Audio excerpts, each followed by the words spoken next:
السلام علیکم ورحمۃ اللہ وبرکاتہ۔ دوستو، آپ دیکھ رہے ہیں سنی آفیشیل رضوی ورلڈ۔ میں ہوں دلبر حسین رضوی۔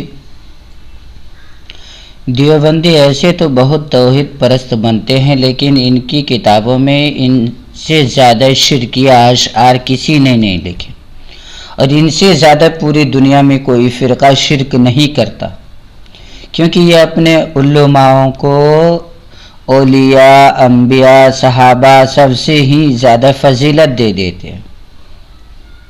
مرثیہ رشید احمد گنگوہی، مصنفہ مولوی محمود الحسن دیوبندی، محتمم دارالعلوم دیوبند، پیج نمبر 8 پر لکھتا ہے، مرثیہ رشید احمد گنگوہی میں، غریب و عاجز بے کس کرے کیا اور کدھر جائیں، وی ہے میزبان خلق کی جنت میں مہمانی۔ میزبان خلق یعنی جو پوری دنیا کے آدمی کی میزبانی کرے، مخلوق کی میزبانی کرے۔ جناب مخلوق میں تو حاجی امداد اللہ غوث اعظم، سیدنا خواجہ غریب نواز اور کبیر احمد رفاعی، یہ سب بڑے بڑے اولیاء کرام ہیں، کیا سب ان کے میزبان تھے؟ کیا ان کے لیے کہنا درست ہوگا؟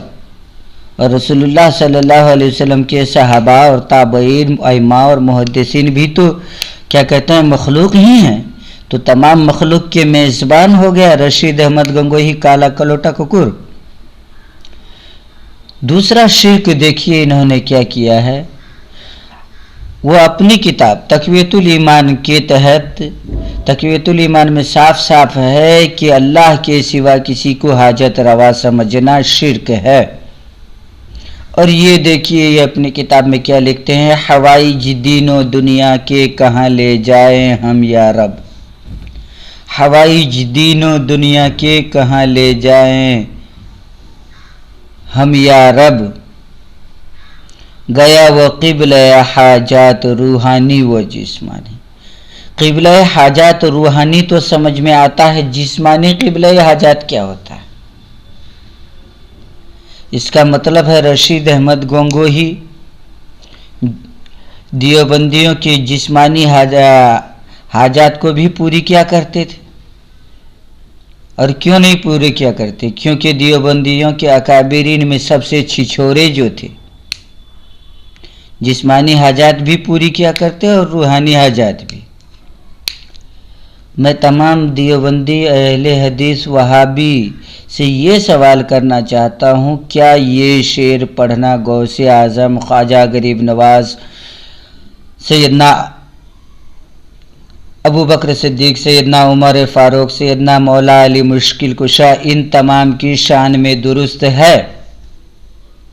اگر ان تمام بزرگان دین کی شان میں درست نہیں ہے تو پھر یہ شعر پڑھنا رشید احمد گنگوہی کالے کلوٹے کے لیے کیوں درست ہے؟